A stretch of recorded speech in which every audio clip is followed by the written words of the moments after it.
this? What's this? How's this? But this is a big insult. And so I think like, oh my God, what did I do? I'm a new Muslim. I'm sorry.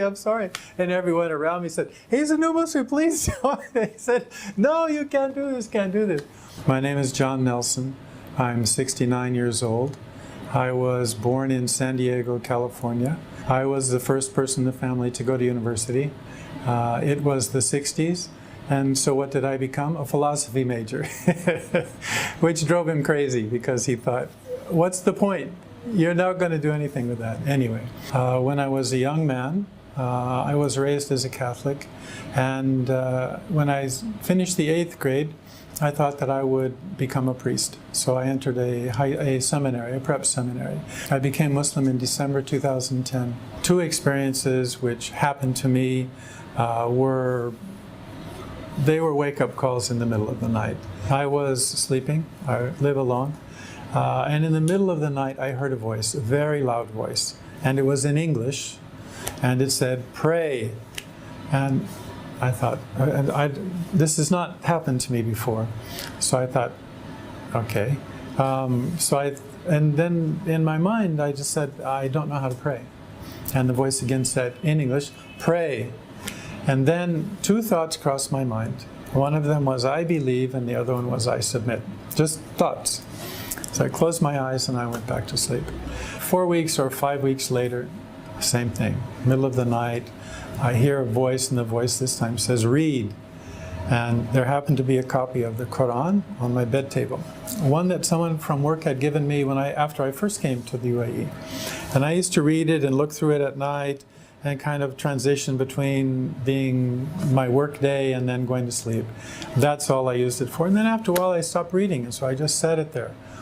But it was there, and so I turned the light on, and I got the book, and I began to read.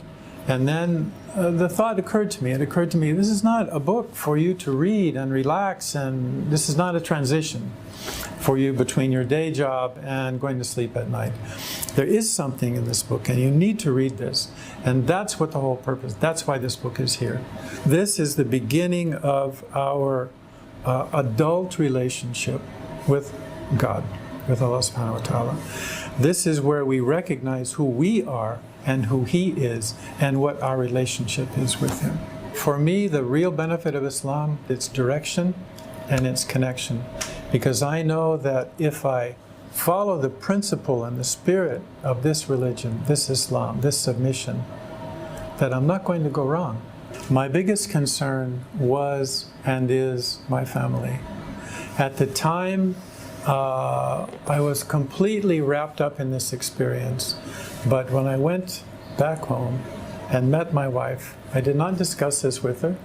I was going back home in 3 weeks, so I went and I told her that I'd become Muslim. And if you're married, you can imagine what she said. She said, you didn't talk to me about this? You didn't talk about this? I said, it's not something that I can ask your permission for. Just as when your relationship with God, I cannot say don't do that. What Islam has taught me that everything has its time. It's not a time of your choosing, it's not a time of my choosing. The opening is from God.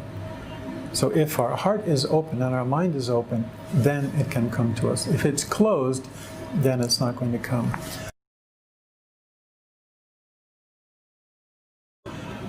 My recommendation, however old you are, is listen to that part of you, listen to that voice, and follow that voice, and trust in that voice. Because the person who's giving that voice the words that calling you is the God that created you. You have to find inside that connection. You make that connection with yourself and with the God that created you, and then you will be connected with everything around you, including your family.